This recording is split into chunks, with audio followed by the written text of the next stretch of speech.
Hi hello ನಮಸ್ಕಾರ ಸ್ನೇಹಿತರೆ, welcome back to poster. ಇವತ್ತು ನಾವು Telugu movie 12A railway colony ಸ್ಟೋರಿನ ನೋಡೋಣ. ಇದು ರೀಸೆಂಟ್ ಆಗಿ ರಿಲೀಸ್ ಆಗಿದ್ದು ಮೂವಿ ತುಂಬಾ ಇಂಟ್ರೆಸ್ಟಿಂಗ್ ಆಗಿದೆ. ಸೊ ಜಾಸ್ತಿ ಟೈಮ್ ವೇಸ್ಟ್ ಮಾಡದೆ ಮೂವಿನ ಸ್ಟಾರ್ಟ್ ಮಾಡೋಣ. ಮೂವಿ ಸ್ಟಾರ್ಟಿಂಗ್ ನಲ್ಲಿ ಕಥೆಯ ಹೀರೋ ಕಾರ್ತಿಕ್ ನ ತೋರಿಸ್ತಾರೆ. ಈತ ತನ್ನ ಫ್ರೆಂಡ್ ಜೊತೆ ಕೂತು ಕುಡಿತಿರ್ತಾನೆ. ಇವರು ಡ್ರಿಂಕ್ಸ್ ಮಾಡ್ತಾ ಒಂದು ಹಾರರ್ ಮೂವಿ ನೋಡ್ತಿರ್ತಾರೆ. ಕಾರ್ತಿಕ್ಗೆ ಹಾರರ್ ಮೂವಿ ಅಂದ್ರೆ ಇಷ್ಟ ಇರಲ್ಲ, ಆದ್ರೂ ಅವನ ಫ್ರೆಂಡ್ಸ್ ಹಾರರ್ ಸ್ಟೋರಿ ಬಗ್ಗೆ ಮಾತಾಡ್ತಿರ್ತಾರೆ. ಆಗ ಒಬ್ಬ ಫ್ರೆಂಡ್ ತುಂಬಾ ಜನ ತಮಗೆ ದೆವ್ವ ಅಥವಾ ಆತ್ಮಗಳು ಕಾಣುತ್ತೆ ಅಂತ ಹೇಳ್ತಾರೆ, ಆದ್ರೆ ಇಲ್ಲಿವರೆಗೆ ನನಗೆ ಯಾವ ಆತ್ಮ ಕಂಡಿಲ್ಲ ಅಂತ ಹೇಳ್ತಾನೆ. ಆಗ ಇನ್ನೊಬ್ಬ ಫ್ರೆಂಡ್, ನಾನು ಒಂದು ವಿಡಿಯೋ ನೋಡಿದ್ದೆ, ಅದರಲ್ಲಿ ಒಬ್ಬ ವ್ಯಕ್ತಿ ಆತ್ಮಗಳ ಬಗ್ಗೆ ತುಂಬಾ ಚೆನ್ನಾಗಿ ಹೇಳ್ತಿದ್ದಾನೆ ಅಂತ ಹೇಳ್ತಾನೆ. ಮತ್ತು ಆಮೇಲೆ ಆ ವಿಡಿಯೋನ ಪ್ಲೇ ಮಾಡ್ತಾನೆ. ಅದರಲ್ಲಿ ಆ ವ್ಯಕ್ತಿ ಆತ್ಮಗಳು ಇರಲ್ಲ, ಅವೆಲ್ಲ ನೆಗೆಟಿವ್ ಎನರ್ಜಿ ಅಷ್ಟೇ, ಆತ್ಮ ಅನ್ನೋದು ಕೇವಲ ಒಂದು ಕಲ್ಪನೆ ಅಂತ ಹೇಳ್ತಾನೆ. ಆಗ ಕಾರ್ತಿಕ್ ಇದೆಲ್ಲ ವೇಸ್ಟ್ ಅಂತ ಹೇಳಿ ಮೊಬೈಲ್ನ ಆಫ್ ಮಾಡ್ತಾನೆ ಮತ್ತು ಬೇರೆ ವಿಷಯ ಏನಾದ್ರೂ ಮಾತಾಡಿ ಅಂತ ಹೇಳ್ತಾನೆ. ಈಗ ಸೀನ್ ಇಲ್ಲಿಗೆ ಕಟ್ಟಾಗಿ ಕಾರ್ತಿಕ್ ಒಂದು ಹಿಮದ ಪ್ರದೇಶದಲ್ಲಿ ಇರ್ತಾನೆ. ಅವನು ಇಲ್ಲಿ ಟ್ರೆಕ್ಕಿಂಗ್ ಮಾಡ್ತಿದ್ದಾಗ ಒಂದು ಹುಡುಗಿ ಅಲ್ಲಿ ಆಟ ಆಡ್ತಿರ್ತಾಳೆ. ಆಗ ಹಿಮ ಬೀಳೋಕೆ ಸ್ಟಾರ್ಟ್ ಆಗುತ್ತೆ. ಕಾರ್ತಿಕ್ ಆ ಹುಡುಗಿನ ಕಾಪಾಡ್ಬೇಕಂತ ಆ ಕಡೆ ಹೋಗ್ತಾನೆ. ಆದ್ರೆ ಸೀನ್ ಇಲ್ಲಿಗೆ ಕಟ್ಟಾಗಿ ಕಾರ್ತಿಕ್ಗೆ ಎಚ್ಚರಿಕೆ ಆಗುತ್ತೆ. ಅಂದ್ರೆ ಕಾರ್ತಿಕ್ ಇಲ್ಲಿ ಕನಸು ಕಾಣ್ತಿರ್ತಾನೆ. ಇಲ್ಲಿ ಕಾರ್ತಿಕ್ ಟೆರೆಸ್ ಮೇಲೆ ಮಲ್ಕೊಂಡಿರ್ತಾನೆ. ಕಾರ್ತಿಕ್ ಪಕ್ಕದ ಮನೆಯ ಹುಡುಗಿ ಆರಾಧನಾ ಬಟ್ಟೆ ಒಣಗಾಕೋಕೆ ಬರ್ತಾಳೆ. ಕಾರ್ತಿಕ್ಗೆ ಆರಾಧನಾ ಅಂದ್ರೆ ಇಷ್ಟ ಇರುತ್ತೆ, ಅದಕ್ಕೆ ಅವನು ಆಕೆ ಜೊತೆ ಮಾತಾಡೋಕೆ ಟ್ರೈ ಮಾಡ್ತಾನೆ. ಆದ್ರೆ ಆರಾಧನಾ ಏನು ಉತ್ತರ ಕೊಡದೆ ಅಲ್ಲಿಂದ ಹೋಗ್ಬಿಡ್ತಾಳೆ. ಆಗ ಕಾರ್ತಿಕ್ಗೆ ಅವನ ಫ್ರೆಂಡ್ ಫೋನ್ ಮಾಡ್ತಾನೆ. ಈತ ಕಾರ್ತಿಕ್ಗೆ ಟಿಲ್ಲುಬಾಯಿ ನಮ್ಮನ್ನೆಲ್ಲ ಕರೆತಿದ್ದಾನೆ ಅಂತ ಹೇಳ್ತಾನೆ. ಇವರು ಈಗ ರೆಡಿಯಾಗಿ ಟಿಲ್ಲುಬಾಯಿ ಹತ್ರ ಹೋಗ್ತಾರೆ. ಆಕ್ಚುಲಿ ಟಿಲ್ಲು ಆ ಏರಿಯಾದ ಪೊಲಿಟಿಷಿಯನ್ ಆಗಿರ್ತಾನೆ. ಈತ ಎಲೆಕ್ಷನ್ ನಲ್ಲಿ ನಿಲ್ಬೇಕು ಅನ್ಕೊಂಡಿರ್ತಾನೆ. ಅದಕ್ಕೆ ಅವನು ಎಲ್ಲರನ್ನ ಕರೆದು ಎಲೆಕ್ಷನ್ ನಲ್ಲಿ ಗೆಲ್ಬೇಕಾದ್ರೆ ಯೂತ್ ನಮ್ಮ ಕಡೆ ಇರಬೇಕು, ಅದಕ್ಕೆ ಏರಿಯಾದಲ್ಲಿರೋ ಯೂತ್ಗೋಸ್ಕರ ಸ್ಪೋರ್ಟ್ಸ್ ಇವೆಂಟ್ ನ ಆರ್ಗನೈಸ್ ಮಾಡಬೇಕು, ಈ ಬಾರಿ ಎಲೆಕ್ಷನ್ ಮಾತ್ರ ನಾನೇ ಗೆಲ್ಬೇಕು ಅಂತ ಹೇಳ್ತಾನೆ. ಮತ್ತು ಇಲ್ಲಿ ನಮಗೆ ಟಿಲ್ಲು ತಮ್ಮ ಮುನ್ನನ್ನ ಕೂಡ ತೋರಿಸ್ತಾರೆ. ಈಗ ಸೀನ್ ಆರಾಧನಾ ಕಡೆ ಬರುತ್ತೆ. ಈಕೆ ಮನೆಯಲ್ಲಿ ಇರ್ತಾಳೆ. ಆಗ ಅಲ್ಲಿ ಆಕೆ ಫ್ರೆಂಡ್ ಬರ್ತಾರೆ. ಇವರು ಆಕೆಗೆ ಯೂತ್ಗೋಸ್ಕರ ಸ್ಪೋರ್ಟ್ಸ್ ಇಡಲಾಗಿದೆ ಮತ್ತು ಹುಡುಗಿಯರಿಗೆ ವಾಲಿಬಾಲ್ ಕಾಂಪಿಟೇಷನ್ ಇದೆ, ಸೊ ನಾವು ಕೂಡ ಅದರಲ್ಲಿ ಪಾರ್ಟಿಸಿಪೇಟ್ ಮಾಡೋಣ ಅಂತ ಹೇಳ್ತಾರೆ. ಆದ್ರೆ ಆರಾಧನಾ ನನಗೆ ವಾಲಿಬಾಲ್ ಬರಲ್ಲ ಅಂತ ಹೇಳ್ತಾಳೆ. ಆದ್ರೆ ಆಕೆ ಫ್ರೆಂಡ್ಸ್, ನೀನು ಆಡೋದೇನು ಬೇಡ, ನೀನು ಸುಮ್ಮನೆ ಭಾಗವಹಿಸು, ಮಿಕ್ಕಿದನ್ನ ನಾವು ನೋಡ್ಕೋತೀವಿ, ಪ್ರೈಸ್ ಮನಿ ಕೂಡ ಜಾಸ್ತಿ ಇದೆ, ಗೆದ್ರೆ ಕ್ಯಾಶ್ ಸಿಗುತ್ತೆ ಅಂತ ಹೇಳ್ತಾರೆ. ಆಗ ಆರಾಧನಾ ಸರಿ ಅಂತ ಒಪ್ಕೋತಾಳೆ.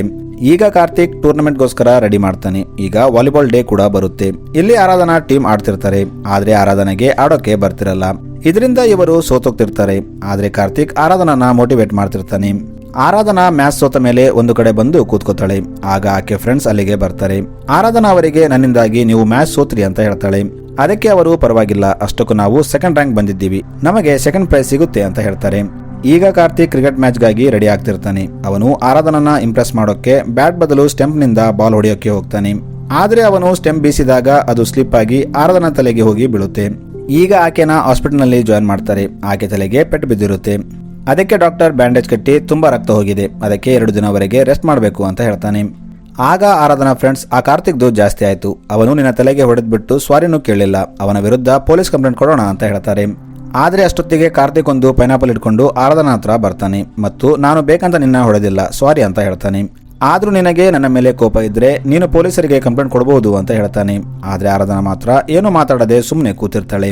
ಇನ್ನು ಸ್ವಲ್ಪ ಟೈಮ್ ಆದ ಮೇಲೆ ಆರಾಧನಾ ಡಿಸ್ಚಾರ್ಜ್ ಆಗ್ತಾಳೆ. ಆರಾಧನಾ ಅಲ್ಲಿಂದ ಹೋದ್ಮೇಲೆ ನರ್ಸ್ ಯಾರಿಗೋ ಕಾಲ್ ಮಾಡಿ, ಸರ್ ನೀವು ಹುಡುಕ್ತಿದ್ದ ವ್ಯಕ್ತಿ ಸಿಕ್ಕಿದ್ದಾರೆ ಅಂತ ಹೇಳ್ತಾಳೆ. ಅದಕ್ಕೆ ಆ ವ್ಯಕ್ತಿ ನರ್ಸ್ಗೆ ನೀನು ಅವರ ಮೇಲೆ ನಿಗಾ ಇಡು ಅಂತ ಹೇಳ್ತಾನೆ. ಮತ್ತು ಆ ವ್ಯಕ್ತಿ ಬೇರೆ ಯಾರಿಗೋ ಕಾಲ್ ಮಾಡಿ ನಾವು ಹುಡುಕ್ತಿದ್ದವರು ಸಿಕ್ಕಿದ್ದಾರೆ ಅಂತ ಹೇಳ್ತಾನೆ. ಇನ್ನೊಂದು ಕಡೆ ಟಿಲ್ಲು ಒಬ್ಬ ಸ್ವಾಮೀಜಿ ಹತ್ರ ಬರ್ತಾನೆ. ಈತ ಸ್ವಾಮೀಜಿಗೆ, ಸ್ವಾಮಿ ನಾನು 2 ಬಾರಿ ಎಲೆಕ್ಷನ್ ನಲ್ಲಿ ಸೋತಿದ್ದೀನಿ, ಈ ಬಾರಿ ಆದ್ರೂ ಗೆಲ್ತೀನ ಅಂತ ಕೇಳ್ತಾನೆ. ಅದಕ್ಕೆ ಸ್ವಾಮೀಜಿ ಟಿಲ್ಲುಗೆ ಏನೋ ಹೇಳ್ತಾನೆ. ಆದ್ರೆ ಅದು ಏನು ಅಂತ ಸದ್ಯ ನಮಗೆ ತೋರಿಸಲ್ಲ, ಅದು ನಮಗೆ ಮುಂದೆ ಗೊತ್ತಾಗುತ್ತೆ. ಈಗ ಸೀನ್ ಮತ್ತೆ ಕಾರ್ತಿಕ್ ಮತ್ತು ಅವನ ಫ್ರೆಂಡ್ಸ್ ಕಡೆ ಶಿಫ್ಟ್ ಆಗುತ್ತೆ. ಇವರು ಕುಡಿತಾ ಕೂತಿರ್ತಾರೆ. ಆಗ ಕಾರ್ತಿಕ್ ಫ್ರೆಂಡ್ಸ್ಗೆ ಅವರ ಕುಟುಂಬದವರು ಕಾಲ್ ಮಾಡಿ ಬೇಗ ಮನೆಗೆ ಬರುವಂತೆ ಹೇಳ್ತಿರ್ತಾರೆ. ಇದನ್ನ ಕೇಳಿ ಕಾರ್ತಿಕ್ಗೆ ಕೂಡ ತನಗೂ ಒಂದು ಫ್ಯಾಮಿಲಿ ಇದ್ದಿದ್ರೆ ನನಗೂ ಅವರು ಕಾಲ್ ಮಾಡಿ ಕೇರ್ ಮಾಡ್ತಿದ್ರು ಅಂತ ಅನ್ಕೋತಾನೆ. ಅದಕ್ಕೆ ಕಾರ್ತಿಕ್ ಬೇಜಾರಾಗ್ತಾನೆ. ಇವರು ಟೆರೆಸ್ ಮೇಲೆ ಕೂತಿರ್ತಾರೆ. ಆಗ ರೋಡಲ್ಲಿ ಹೋಗ್ತಿದ್ದ ಆರಾಧನನ್ನ ಕಾರ್ತಿಕ್ ನೋಡ್ತಾನೆ. ಆಗ ಕಾರ್ತಿಕ್ ಆಕೆ ಜೊತೆ ಫ್ಲರ್ಟ್ ಮಾಡ್ತಾನೆ. ಇದನ್ನ ನೋಡಿ ಆರಾಧನಾ ಕಾರ್ತಿಕ್ಗೆ ಚಪ್ಪಲಿ ತೋರಿಸ್ತಾಳೆ. ಆದ್ರೆ ಕಾರ್ತಿಕ್ ಕುಡ್ದಿರ್ತಾನೆ. ಅವನು ಮಾರನೇ ದಿನದಿಂದ ಆರಾಧನನ್ನ ಇಂಪ್ರೆಸ್ ಮಾಡೋಕೆ ಟ್ರೈ ಮಾಡ್ತಿರ್ತಾನೆ. ಆದ್ರೆ ಆಕೆ ಇವನ ಕಡೆ ನೋಡ್ತಾನೂ ಇರಲ್ಲ. ಹೀಗೆ ಒಂದು ದಿನ ಕಾರ್ತಿಕ್ ಆಕೆನ ಫಾಲೋ ಮಾಡ್ತಿದ್ದಾಗ ಒಬ್ಬ ವ್ಯಕ್ತಿ ಆರಾಧನಾ ಮನೆ ಮುಂದೆ ನಿಂತಿರ್ತಾನೆ. ಆಗ ಕಾರ್ತಿಕ್ ಆ ವ್ಯಕ್ತಿಗೆ ತಾವು ಯಾರು ಅಂತ ಕೇಳ್ತಾನೆ. ಇದೇ ವ್ಯಕ್ತಿನ ಕಾರ್ತಿಕ್ ಹಾಸ್ಪಿಟಲ್ ನಲ್ಲೂ ನೋಡಿರ್ತಾನೆ. ಅದಕ್ಕೆ ಆ ವ್ಯಕ್ತಿ, ನನ್ನ ಹೆಸರು ಡಾಕ್ಟರ್ ಸಿಂಧೆ, ನಾನು ನನ್ನ ಹೆಂಡತಿ ಮತ್ತು ಮಗಳಿಗೋಸ್ಕರ ನೋಡ್ತಾ ಇದ್ದೀನಿ ಅಂತ ಹೇಳ್ತಾನೆ. 7 ತಿಂಗಳ ಹಿಂದೆ ನನ್ನ ಹೆಂಡತಿ ನನ್ನ ಬಿಟ್ಟು ಬಂದ್ಬಿಟ್ಟಿದ್ರು, ಅದಕ್ಕಾಗಿ ನಾನು ಅವರನ್ನ ಹುಡುಕ್ತಾ ಇದ್ದೀನಿ. ಆದ್ರೆ ಇಲ್ಲಿ ಬಂದು ನೋಡಿದ್ರೆ ಮನೆಯಲ್ಲಿ ಯಾರೂ ಇಲ್ಲ ಅಂತ ಹೇಳ್ತಾನೆ. ಅದಕ್ಕೆ ಕಾರ್ತಿಕ್, ಹಾಗಾದ್ರೆ ಇವರು ಆರಾಧನಾ ತಂದೆ ಅಂತ ತಿಳ್ಕೊಂಡು ಇವತ್ತು ಸಂಡೇ ಅಲ್ಲ, ಅದಕ್ಕೆ ಅವರು ಚರ್ಚ್ಗೆ ಹೋಗಿದ್ದಾರೆ ಅಂತ ಹೇಳ್ತಾನೆ. ಅದೇ ಟೈಮಲ್ಲಿ ಕಾರ್ತಿಕ್ ಫ್ರೆಂಡ್ ಒಬ್ಬನು ಕಾರ್ತಿಕ್ಗೆ ಕಾಲ್ ಮಾಡಿ ಟಿಲ್ಲು ತಮ್ಮ ಮುನ್ನನ ಯಾರೋ ಸಾಯಿಸ್ಬಿಟ್ಟಿದ್ದಾರೆ ಅಂತ ಹೇಳ್ತಾನೆ. ಇದನ್ನ ಕೇಳಿ ಕಾರ್ತಿಕ್ ಟಿಲ್ಲು ಮನೆಗೆ ಬರ್ತಾನೆ. ಇಲ್ಲಿ ಬಂದಾಗ ಕಾರ್ತಿಕ್ಗೆ ಅಪೋಸಿಟ್ ಗ್ಯಾಂಗ್ ನವರು ಮುನ್ನನ ಕೊಂದಿದ್ದಾರೆ ಅಂತ ಗೊತ್ತಾಗುತ್ತೆ. ಇಲ್ಲಿ ಟಿಲ್ಲು ಮುನ್ನ ಬಾಡಿ ಮುಂದೆ ಕೂತಿರ್ತಾನೆ.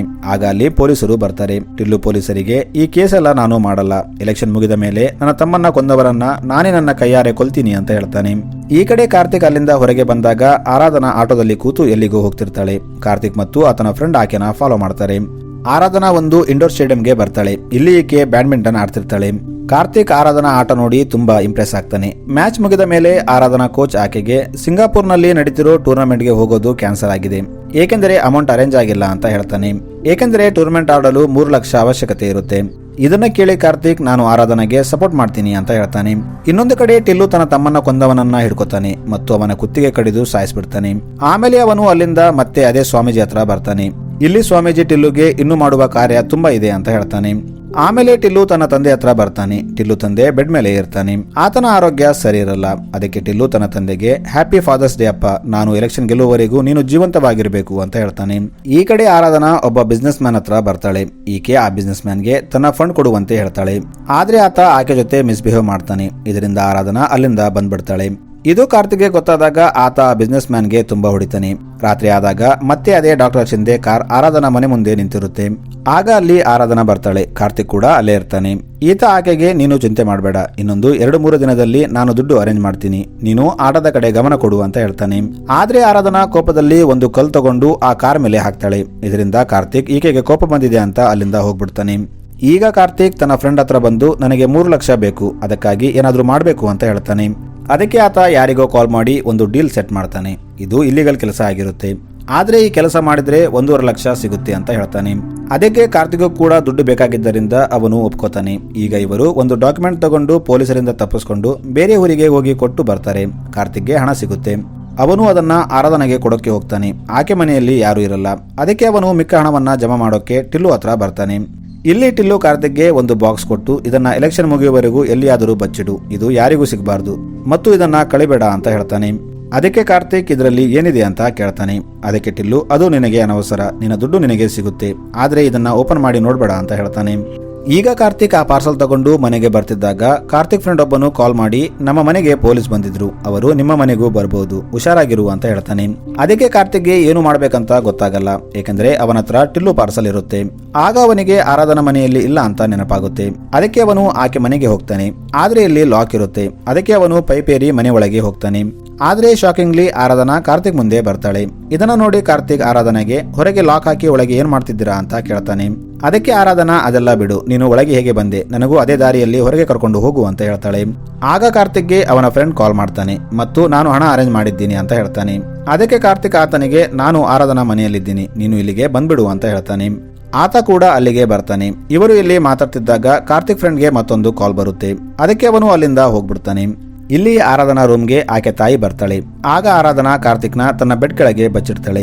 ಆರಾಧನಾ ತಾಯಿ ಅಲ್ಲಿಂದ ಹೋದ್ಮೇಲೆ ಆಕೆ ಕಾರ್ತಿಕ್ಗೆ ನನ್ನ ಇಲ್ಲಿಂದ ಹೊರಗೆ ಕರ್ಕೊಂಡು ಹೋಗು ಅಂತ ಹೇಳ್ತಾಳೆ. ಆದ್ರೆ ಅದೇ ಟೈಮಲ್ಲಿ ಮೇಲಿನ ರೂಮಿನಿಂದ ಸೌಂಡ್ ಬರುತ್ತೆ. ಕಾರ್ತಿಕ್ ಮೇಲೆ ನೋಡ್ತಾನೆ. ಆದ್ರೆ ಆರಾಧನಾ ಕಾರ್ತಿಕ್ನ ಡೈವರ್ಟ್ ಮಾಡ್ತಾ ತನ್ನ ಇಲ್ಲಿಂದ ಕರ್ಕೊಂಡು ಹೋಗು ಅಂತ ಹೇಳ್ತಾಳೆ. ಆದ್ರೆ ಕಾರ್ತಿಕ್ ಮೇಲೆ ಕಳ್ಳರು ಇರಬಹುದು ಅಂತ ಮೇಲೆ ಹೋಗಿ ನೋಡ್ತಾನೆ. ಇಲ್ಲಿನ ದೃಶ್ಯ ನೋಡಿ ಕಾರ್ತಿಕ್ಗೆ ಶಾಕ್ ಆಗುತ್ತೆ. ಏಕೆಂದರೆ ಇಲ್ಲಿ ಆರಾಧನಾ ಮತ್ತು ಆಕೆ ತಾಯಿಯ ಡೆಡ್ ಬಾಡಿ ಬಿದ್ದಿರುತ್ತೆ. ಇದನ್ನ ನೋಡಿ ಕಾರ್ತಿಕ್ಗೆ ಏನು ಅರ್ಥವಾಗಲ್ಲ. ಆಗ ಅಲ್ಲಿ ಆರಾಧನಾ ಕೆಳಗಿಂದ ಕಾರ್ತಿಕ್ ಅಲ್ಲಿ ಯಾರು ಇದ್ದಾರೆ ಅಂತ ಕೇಳ್ತಾಳೆ. ಇಲ್ಲಿ ಕಾರ್ತಿಕ್ಗೆ ತಲೆ ತಿರುಗಿ ಅವನು ಮೂರ್ಛೆ ಹೋಗ್ತಾನೆ. ಇಲ್ಲಿಂದ ಮೂವಿಯ ಒಂದು ಡಿಫರೆಂಟ್ ಪ್ಲಾಟ್ ಓಪನ್ ಆಗುತ್ತೆ. ಈಗ ಸೀನ್ ಕೆಲವು ತಿಂಗಳುಗಳ ನಂತರ ಶಿಫ್ಟ್ ಆಗುತ್ತೆ.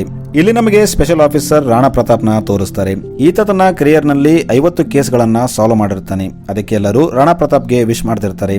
ಆಗ ಅಲ್ಲಿ ಒಬ್ಬ ಲೇಡಿ ಆಫೀಸರ್ ಬಂದು, ಸರ್ ನೀವು ನಿಮ್ಮ ಕೆರಿಯರ್ ನಲ್ಲಿ ತುಂಬಾ ಕೇಸ್ಗಳನ್ನ ಸಾಲ್ವ್ ಮಾಡಿದ್ದೀರಿ ಮತ್ತು ತುಂಬಾ ಸ್ಪೀಡ್ ಆಗಿ ಸಾಲ್ವ್ ಮಾಡಿದ್ದೀರಿ, ಆದ್ರೆ ಲಾಸ್ಟ್ ಕೇಸ್ ಸಾಲ್ವ್ ಮಾಡೋಕೆ ಸ್ವಲ್ಪ ಜಾಸ್ತಿ ಟೈಮ್ ಹಿಡಿತು ಯಾಕೆ ಅಂತ ಕೇಳ್ತಾಳೆ. ಅದಕ್ಕೆ ರಾಣಾ ಆ ಕೇಸ್ ಸ್ವಲ್ಪ ಕಾಂಪ್ಲಿಕೇಟೆಡ್ ಆಗಿತ್ತು ಅಂತ ಫ್ಲಾಶ್ ಬ್ಯಾಕ್ ನ ಹೇಳ್ತಾನೆ.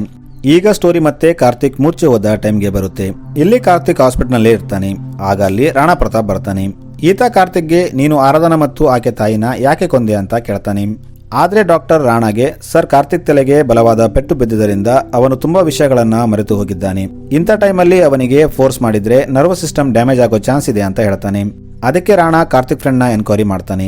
ಆಗ ಆತ ಸರ್ ಅವತ್ತು ಆರಾಧನಾ ಮತ್ತು ಆಕೆ ತಾಯಿ ಕೊಲೆ ಆದ ದಿನ ನಾವು ವಿಜಯವಾಡಗೆ ಹೋಗಿದ್ವಿ. ಅಷ್ಟಕ್ಕೂ ಕಾರ್ತಿಕ್ ಆರಾಧನಾನ ಲವ್ ಮಾಡ್ತಿದ್ದ. ಅವನು ಆಕೆನ ಯಾಕೆ ಕೊಲ್ತಾನೆ ಅಂತ ಹೇಳ್ತಾನೆ. ಈಗ ಸ್ವಲ್ಪ ದಿನ ಆದ್ಮೇಲೆ ಕಾರ್ತಿಕ್ ಹಾಸ್ಪಿಟಲ್ನಿಂದ ಡಿಸ್ಚಾರ್ಜ್ ಆಗ್ತಾನೆ.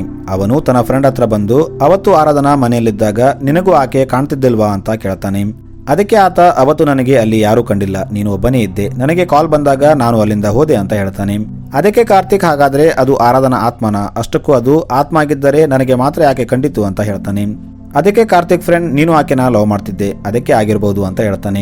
ಈಗ ಇವರು ಅಲ್ಲಿಂದ ಆರಾಧನಾ ಮತ್ತು ಆಕೆ ತಾಯಿ ಫ್ಯೂನರಲ್ಗೆ ಹೋಗ್ತಾರೆ. ಇಲ್ಲಿ ಕಾರ್ತಿಕ್ ಆರಾಧನಾ ನೆನೆಸ್ಕೊಂಡು ತುಂಬಾ ಅಳ್ತಾನೆ. ಫ್ಯೂನರಲ್ ಮುಗಿದ ಮೇಲೆ ಆರಾಧನಾ ಫ್ರೆಂಡ್ ಕಾರ್ತಿಕ್ ಹತ್ರ ಬಂದು ನಿನ್ನ ಹಾಗೆ ಆರಾಧನಾ ಕೂಡ ನಿನ್ನ ಲವ್ ಮಾಡ್ತಿದ್ಲು, ನೀನು ಆಕೆ ಹಿಂದೆ ಬಿದ್ದಾಗ ಆಕೆಗೂ ತುಂಬಾ ಇಷ್ಟ ಆಗ್ತಿತ್ತು. ಆಕ್ಚುಲಿ ಒಂದು ದಿನ ಆರಾಧನಾ ಬಸ್ ಸ್ಟಾಪ್ ಹತ್ರ ನಿಂತಾಗ ಇಬ್ಬರು ಹುಡುಗರು ಬಂದು ಆಕೆ ಜೊತೆ ಮಿಸ್ಬಿಹೇವ್ ಮಾಡ್ತಿರ್ತಾರೆ. ಆಗ ಕಾರ್ತಿಕ್ ಕೂಡ ದೂರದಿಂದ ನೋಡ್ತಿರ್ತಾನೆ. ಆದ್ರೆ ಆರಾಧನಾ ಮುಖಕ್ಕೆ ಬಟ್ಟೆ ಕಟ್ಕೊಂಡಿದ್ದರಿಂದ ಆತನಿಗೆ ಅದು ಆರಾಧನಾ ಅಂತ ಗೊತ್ತಾಗಲ್ಲ. ಆದ್ರೆ ಆಕೆ ಆ ಇಬ್ಬರು ಹುಡುಗರನ್ನ ಹೊಡೆದು ಅಲ್ಲಿಂದ ಓಡಿಸ್ತಾಳೆ. ಈಗ ಆಕೆ ಆಟೋದಲ್ಲಿ ಕೂತಿದ್ದಾಗ ಕಾರ್ತಿಕ್ ಕೂಡ ಅದೇ ಆಟೋ ಏರಿರ್ತಾನೆ. ಇಲ್ಲಿ ಕಾರ್ತಿಕ್ ತನ್ನ ಫ್ರೆಂಡ್ಗೆ ಇವತ್ತು ನಾನು ಒಂದು ಹುಡುಗಿನ ನೋಡಿದ್ದೆ, ತುಂಬಾ ಧೈರ್ಯದಿಂದ ಆಕೆ ಇಬ್ಬರು ಹುಡುಗರನ್ನ ಹೊಡೆದು ಓಡಿಸಿದ್ಲು, ಹುಡುಗಿಯರಂದ್ರೆ ಹಾಗೆ ಇರಬೇಕು ಅಂತ ಹೇಳ್ತಾನೆ. ಇದನ್ನೆಲ್ಲ ಹಿಂದೆ ಕೂತಿದ್ದ ಆರಾಧನಾ ಕೇಳ್ತಾಳೆ ಮತ್ತು ಕಾರ್ತಿಕ್ಗೆ ಹುಡುಗಿಯರಂದ್ರೆ ಎಷ್ಟು ಗೌರವ ಇದೆ ಅಂತ ಅನ್ಕೋತಾಳೆ. ಹೀಗೆ ಆರಾಧನಾಗೂ ಕಾರ್ತಿಕ್ ಮೇಲೆ ಲವ್ ಆಗುತ್ತೆ. ಇದನ್ನೆಲ್ಲ ಕೇಳಿದ ಕಾರ್ತಿಕ್ಗೆ ತುಂಬಾ ಬೇಜಾರಾಗುತ್ತೆ. ಅವನು ನಾನು ಮೊದಲೇ ಆರಾಧನೆಗೆ ಲವ್ ಮಾಡ್ತಿರೋ ವಿಷಯ ಹೇಳಬೇಕಾಗಿತ್ತು ಅನ್ಕೋತಾನೆ. ಈಗ ಮಾರನೇ ದಿನ ಕಾರ್ತಿಕ್ ರಾಣಾ ಪ್ರತಾಪ್ ಹತ್ರ ಬರ್ತಾನೆ. ಇಲ್ಲಿ ಕಾರ್ತಿಕ್ ಆರಾಧನಾಗೋಸ್ಕರ ಹಣ ಜಮಾ ಮಾಡ್ತಿದ್ದಾಗ ಆಕೆ ಆಲ್ರೆಡಿ ಸತ್ತೋಗಿದ್ಲು ಅಂತ ಗೊತ್ತಾಗುತ್ತೆ. ಅಂದ್ರೆ ಕಾರ್ತಿಕ್ ಆರಾಧನಾ ಬಾಡಿ ನೋಡಿದಾಗ ಆಕೆ ಸತ್ತು 3 ದಿನ ಆಗಿರುತ್ತೆ. ಆಗ ಕಾರ್ತಿಕ್ಗೆ ಡಾಕ್ಟರ್ ಶಿಂದೆ ಬಗ್ಗೆ ನೆನಪಾಗುತ್ತೆ. ಅವರು ಡಾಕ್ಟರ್ ಶಿಂದೆ ಅಡ್ರೆಸ್ ತಿಳ್ಕೊಂಡು ಮುಂಬೈಗೆ ಬರ್ತಾರೆ. ಇಲ್ಲಿ ರಾಣಾ ಡಾಕ್ಟರ್ ಶಿಂದೆಗೆ ನಿಮ್ಮ ಮಗಳು ಮತ್ತು ಹೆಂಡತಿನ ಯಾರೋ ಕೊಂದಿದ್ದಾರೆ ಅಂತ ಹೇಳ್ತಾನೆ. ಆಗ ಆತ ಆಕ್ಚುಲಿ ನನ್ನ ವೈಫ್ ಆರಾಧನಾ ಅಂತ ಹೇಳ್ತಾನೆ. ಇದನ್ನ ಕೇಳಿ ಇವರು ಶಾಕ್ ಆಗ್ತಾರೆ. ಆಗ ರಾಣಾ ನೀವು ಆರಾಧನಾನ ಯಾಕೆ ಮದುವೆ ಆದ್ರಿ ಅಂತ ಕೇಳ್ತಾನೆ. ಅದಕ್ಕೆ ಡಾಕ್ಟರ್ ಫ್ಲಾಶ್ ಬ್ಯಾಕ್ ಹೇಳ್ತಾನೆ. ಕೆಲವು ತಿಂಗಳುಗಳ ಹಿಂದೆ ಆರಾಧನಾ ತನ್ನ ತಾಯಿನ ಕರ್ಕೊಂಡು ಹಾಸ್ಪಿಟಲ್ಗೆ ಬರ್ತಾಳೆ. ಇಲ್ಲಿ ಆರಾಧನಾ ತಾಯಿಗೆ ಬ್ರೈನ್ ಪ್ರಾಬ್ಲಮ್ ಇದೆ ಅಂತ ಗೊತ್ತಾಗುತ್ತೆ. ಆದ್ರೆ ಆಪರೇಷನ್ ಮಾಡಿಸೋಕೆ ಇವರ ಹತ್ರ ದುಡ್ಡಿರಲ್ಲ. ಆಗ ಡಾಕ್ಟರ್ ಶಿಂದೆ ಫ್ರೀಯಾಗಿ ಇವರ ಟ್ರೀಟ್ಮೆಂಟ್ ಮಾಡ್ತಾನೆ ಮತ್ತು ರೆಗ್ಯುಲರ್ ಚೆಕಪ್ಗಾಗಿ ಇವರು ಹಾಸ್ಪಿಟಲ್ಗೆ ಬರ್ತಿರ್ತಾರೆ. ಇದೇ ಟೈಮಲ್ಲಿ ಶಿಂದೆಗೆ ಒಬ್ಬ ಮಗ ಕೂಡ ಇರ್ತಾನೆ. ಇವನ 2 ಕಿಡ್ನಿ ಫೇಲ್ ಆಗಿರುತ್ತೆ. ಅದಕ್ಕೆ ಅವನ ಹೆಂಡತಿ ಕೂಡ ಇವನನ್ನ ಬಿಟ್ಟು ಹೋಗಿರ್ತಾಳೆ. ಆದ್ರೆ ಹಾಸ್ಪಿಟಲ್ಗೆ ಬಂದಾಗ ಆರಾಧನಾ ಡಾಕ್ಟರ್ ಮಗನ ತುಂಬಾ ಕೇರ್ ಮಾಡ್ತಿರ್ತಾಳೆ. ಅದಕ್ಕೆ ಡಾಕ್ಟರ್ ಒಂದು ದಿನ ಆರಾಧನಾಗೆ ನೀನು ನನ್ನ ಮದುವೆ ಆಗ್ತೀಯಾ ಅಂತ ಕೇಳ್ತಾನೆ ಮತ್ತು ನನಗಾಗಿ ಅಲ್ಲ ನನ್ನ ಮಗನಿಗಾಗಿ ಅಂತ ಹೇಳ್ತಾನೆ. ಡಾಕ್ಟರ್ ಶಿಂದೆ ಆರಾಧನಾ ತಾಯಿಗೆ ಫ್ರೀಯಾಗಿ ಟ್ರೀಟ್ಮೆಂಟ್ ಕೊಟ್ಟಿದ್ದರಿಂದ ಆರಾಧನಾಗೂ ಬೇಡ ಅಂತ ಹೇಳೋಕ್ಕಾಗಲ್ಲ. ಆಕೆ ಶಿಂದೆನ ಮದುವೆ ಆಗೋಕೆ ಒಪ್ಕೋತಾಳೆ. ಹೀಗೆ ಒಂದು ದಿನ ಆರಾಧನಾ ತನ್ನ ಮೆಡಿಕಲ್ ಚೆಕಪ್ ಮಾಡಿಸಿದಾಗ ಆಕೆ ಕಿಡ್ನಿ ಶಿಂದೆ ಮಗನ ಜೊತೆ ಮ್ಯಾಚ್ ಆಗುತ್ತೆ ಅಂತ ಗೊತ್ತಾಗುತ್ತೆ. ಅದಕ್ಕೆ ಅವನು ಆರಾಧನಾಗೆ ನಿನ್ನ ಒಂದು ಕಿಡ್ನಿ ನನ್ನ ಮಗನಿಗೆ ಕೊಡ್ತೀಯಾ ಅಂತ ಕೇಳ್ತಾನೆ. ಆದ್ರೆ ಆರಾಧನಾ ಏನು ಹೇಳದೆ ತನ್ನ ತಾಯಿ ಜೊತೆ ಊರು ಬಿಟ್ಟು ಹೋಗ್ತಾಳೆ. ಅದಾದ 7 ತಿಂಗಳ ನಂತರ ಡಾಕ್ಟರ್ ಶಿಂದೆಗೆ ಅವರ ಅಡ್ರೆಸ್ ಸಿಗುತ್ತೆ. ಅವನು ಅಲ್ಲಿಗೆ ಬಂದು ಆರಾಧನಾಗೆ ನೀನು ಕಿಡ್ನಿ ಕೊಡೋದು ಬೇಕಾಗಿಲ್ಲ, ಆದ್ರೆ ನನ್ನ ಜೊತೆ ವಾಪಸ್ ಬಂದ್ಬಿಡು, ಏಕೆಂದ್ರೆ ನನ್ನ ಮಗ ನಿನ್ನ ಬಿಟ್ಟು ಇರ್ತಿಲ್ಲ ಅಂತ ಹೇಳ್ತಾನೆ. ಆದ್ರೆ ಆಕೆ ಶಿಂದೆ ಜೊತೆ ಹೋಗೋಕೆ ಒಪ್ಪಲ್ಲ ಮತ್ತು ಶಿಂದೆ ಕಾರನ್ನ ತನ್ನ ಮನೆ ಮುಂದೆ ನೋಡಿ ಕೋಪದಲ್ಲಿ ಆ ಕಾರ್ ಮೇಲೆ ಕಲ್ಲೆತ್ತಿ ಹಾಕ್ತಾಳೆ. ಇದೇ ಸೀನ್ ಕಾರ್ತಿಕ್ ನೋಡಿರ್ತಾನೆ ಮತ್ತು ಡಾಕ್ಟರ್ ಶಿಂದೆ ನನಗೆ ಹಾಸ್ಪಿಟಲ್ನಲ್ಲಿ ಕೆಲಸ ಇದ್ದಿದ್ದರಿಂದ ನಾನು ವಾಪಸ್ ಬಂದ್ಬಿಟ್ಟೆ ಅಂತ ಹೇಳ್ತಾನೆ ಮತ್ತು ಈಗ ಬಂದು ನೀವು ಆರಾಧನಾ ಕೊಲೆಯಾಗಿದೆ ಅಂತ ಹೇಳ್ತಿದ್ದೀರಾ ಅಂತ ಹೇಳ್ತಾನೆ. ಇದನ್ನೆಲ್ಲ ಕೇಳಿದ ರಾಣಾ ಹಾಗಾದ್ರೆ ನೀವೇ ಕಿಡ್ನಿಗಾಗಿ ಆರಾಧನಾನ ಕೊಲೆ ಮಾಡಿದ್ದೀರಾ ಅಂತ ಕೇಳ್ತಾನೆ. ಅದಕ್ಕೆ ಡಾಕ್ಟರ್ ನಾನೇ ಮಾಡಿದ್ರೆ ಆರಾಧನಾ ಕಿಡ್ನಿ ಮಿಸ್ ಆಗಿರ್ತಿತ್ತು ಅಂತ ಹೇಳ್ತಾನೆ. ಈಗ ರಾಣಾ ಕಾರ್ತಿಕ್ಗೆ ಆರಾಧನಾನ ಶಿಂದೆ ಕೊಂದಿರಲ್ಲ ಅಂತ ಹೇಳ್ತಾನೆ. ಕಾರ್ತಿಕ್ ತನ್ನ ಫ್ರೆಂಡ್ ಹತ್ರ ಬಂದಾಗ ಅವರು ಟಿಲ್ಲು ನಿನ್ನ ಕೇಳ್ತಿದ್ದ, ಅವನು ಕೊಟ್ಟ ಪಾರ್ಸಲ್ ಎಲ್ಲಿ ಅಂತ ಕೇಳ್ತಾರೆ. ಆದ್ರೆ ಕಾರ್ತಿಕ್ಗೆ ಅದರ ಬಗ್ಗೆ ನೆನಪಿರಲ್ಲ. ಆಗ ಅಲ್ಲಿ ರಾಣಾ ಬರ್ತಾನೆ. ಈತ ಕಾರ್ತಿಕ್ಗೆ ಅವತ್ತು ಆರಾಧನಾ ಕೊಲೆಯಾದ ರಾತ್ರಿ ಆ ಏರಿಯಾದಲ್ಲಿ ಒಂದು ನಂಬರ್ ಆಕ್ಟಿವೇಟ್ ಇತ್ತು. ಅದು 1 ಗಂಟೆವರೆಗೆ ಸ್ವಿಚ್ ಆಫ್ ಆಗಿ ಕೊಲೆಯಾದ ನಂತರ ಏರಿಯಾದಿಂದ ಹೊರಗೆ ಹೋದ್ಮೇಲೆ ಸ್ವಿಚ್ ಆನ್ ಆಯ್ತು ಅಂತ ಹೇಳ್ತಾನೆ. ಇಲ್ಲಿ ಕಾರ್ತಿಕ್ಗೆ ಆ ನಂಬರ್ ಟಿಲ್ಲುದು ಅಂತ ಗೊತ್ತಾಗುತ್ತೆ. ಈಗ ರಾಣಾ ಟಿಲ್ಲುನ ಸ್ಟೇಷನ್ಗೆ ಕರೆದು ಎನ್ಕ್ವೈರಿ ಮಾಡ್ತಾನೆ. ಇಲ್ಲಿ ಟಿಲ್ಲು ರಾಣಾಗೆ ಸರ್ ನಿಮಗೆ ನನ್ನ ಬಗ್ಗೆ ಗೊತ್ತಿಲ್ಲ, ಅವತ್ತು ನಾನು ಟಿವಿಯಲ್ಲಿ ಲೈವ್ ಇದ್ದೆ, ಅದಕ್ಕೆ ಮೊಬೈಲ್ ಸ್ವಿಚ್ ಆಫ್ ಮಾಡಿದ್ದೆ ಅಂತ ಹೇಳ್ತಾನೆ. ರಾಣಾಗೆ ಟಿಲ್ಲು ವಿರುದ್ಧ ಯಾವುದೇ ಎವಿಡೆನ್ಸ್ ಸಿಗದಿದ್ದಾಗ ಅವನು ಟಿಲ್ಲುನ ಬಿಟ್ಬಿಡ್ತಾನೆ. ಈಗ ಕಾರ್ತಿಕ್ ರಾಣಾ ಹತ್ರ ಬಂದು ಸರ್ ಅವತ್ತು ಆರಾಧನೆಗೆ ಕಾಲ್ ಮಾಡಿದವರು ಏನು ಮಾತಾಡಿದ್ರು ಅಂತ ಕೇಳಬಹುದಾ ಅಂತ ಕೇಳ್ತಾನೆ. ಅದಕ್ಕೆ ರಾಣಾ ಟೆಕ್ನಾಲಜಿ ತುಂಬಾ ಅಡ್ವಾನ್ಸ್ ಆಗಿದೆ, ನಾವು ರೆಕಾರ್ಡಿಂಗ್ಸ್ ನ ಕೇಳಬಹುದು ಅಂತ ಹೇಳ್ತಾನೆ. ಈಗ ಕಾರ್ತಿಕ್ ಒಬ್ಬ ಹ್ಯಾಕರ್ನ ಹಿಡಿದು ಅವನಿಗೆ 5,000 ಕೊಡ್ತಾನೆ ಮತ್ತು ಒಂದು ನಂಬರ್ನ ಕೊಟ್ಟು ಅದರ ರೆಕಾರ್ಡಿಂಗ್ಸ್ ನ ಕೇಳ್ತಾನೆ. ರೆಕಾರ್ಡಿಂಗ್ಸ್ ಕೇಳಿದ ಕಾರ್ತಿಕ್ ಒಂದು ಗನ್ ತಗೊಂಡು ಶಿಂದೆ ಹತ್ರ ಮುಂಬೈಗೆ ಹೋಗ್ತಾನೆ. ಕಾರ್ತಿಕ್ ಇದರ ಬಗ್ಗೆ ರಾಣಾಗೆ ಹೇಳಿರೋದಿಲ್ಲ.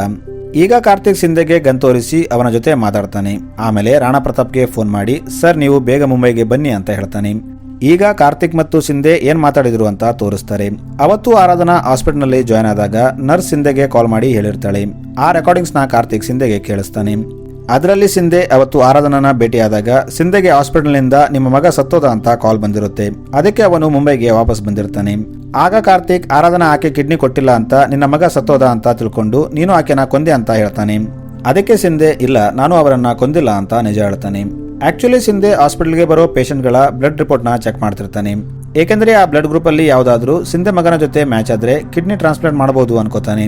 ಒಂದು ದಿನ ಆರಾಧನಾ ಬ್ಲಡ್ ಗ್ರೂಪ್ ತನ್ನ ಮಗನ ಜೊತೆ ಮ್ಯಾಚ್ ಆಗ್ತಿದೆ ಅಂತ ಗೊತ್ತಾದಾಗ ಸಿಂಧೆ ಆರಾಧನಾ ತಾಯಿಗೆ ಬ್ರೇನ್ ಅಲ್ಲಿ ಪ್ರಾಬ್ಲಮ್ ಇದೆ ಅಂತ ಸುಳ್ಳು ಹೇಳಿರ್ತಾನೆ.